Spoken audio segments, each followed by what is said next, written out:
June 20 నుండి ప్రారంభం కానున్న ఇంగ్లాండ్ ఇండియా టెస్ట్ సిరీస్ కోసం ఇండియా జంబో స్క్వేర్ను ప్రకటించింది. అంటే దాదాపుగా 18 మంది సభ్యులను ప్రకటించింది. అలాగే ఇంగ్లాండ్ 14 మంది సభ్యులతో స్క్వేర్ను ప్రకటించింది. ఒకసారి ఇండియా స్క్వేర్ను పరిశీలిద్దాం. అంటే ఈ టెస్ట్ సిరీస్లో తొలిసారిగా రోహిత్ అండ్ కోహ్లీ లేకుండా మొదటిసారిగా ఇండియా ఇంగ్లాండ్తో తలపనుంది. ఇండియా స్క్వేర్లో శుభ్మాన్ గిల్ కెప్టెన్గా వ్యవహరించనుండగా పంత్ వైస్ కెప్టెన్గా వ్యవహరించనున్నాడు. బ్యాట్స్మెన్లో Jaiswal, KL Rahul, Sai Sudharsan and Easwaran, Karun Nair, Pant, Jurel, Nitish Reddy, Jadeja, Washington Sundar, Shardul Thakur, Kuldeep, Bumrah, Siraj, Akashdeep, Harshdeep and Prasidh Krishna. ఇందులో ప్రత్యేకమైన విషయం ఏంటంటే బుమ్రా 5 మ్యాచ్లు టెస్ట్ సిరీస్లో 5 మ్యాచ్లు ఆడడు. అంటే తన ఫిట్నెస్ సామర్థ్యం మరియు తదుపరి సిరీస్ల కోసం అందుబాటులో ఉంచడం కోసం తను ఏ 3 మ్యాచ్ల్లో ఆడతాడనేది ఇంకా అధికారికంగా నిర్ణయం తీసుకోలేదు. ఒకవేళ మ్యాచ్ పరిస్థితులకు అనుగుణంగా తను ఆడే అవకాశం ఉంది.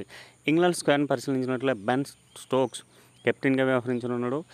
Shoheb Bashir, Jacob Bethell, Harry Brook, Brydon Carse, Cook, Crawley, Duckett, Overton, Pope, Root, Smith and Chris Volks.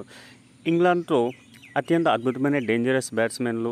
England స్క్వేర్లో పరిశీలించినట్లయితే అంటే టెస్ట్ సిరీస్లో అత్యంత స్ట్రైక్ రేట్ ఉన్న బ్యాట్స్మెన్లు, అదేవిధంగా ఇంగ్లాండ్ పిచ్చులపై బాగా అనుభవం ఉన్న బ్యాట్స్మెన్లు మాత్రమే ఎంపిక చేశారు. ఇంగ్లాండ్ బౌలింగ్ విభాగం కూడా అత్యంత అద్భుతంగా ఉంది.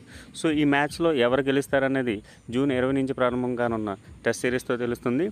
ఇండియా విరాట్ అండ్ రోహిత్ లేకపోవడంతో పెద్ద లోటుగానే కనిపిస్తుంది. సో ఇంగ్లాండ్ ఏ విధంగా ఢీకొంటుంది అనేది కొన్ని రోజుల్లో తెలుస్తుంది. Thank you friend, thanks for watching.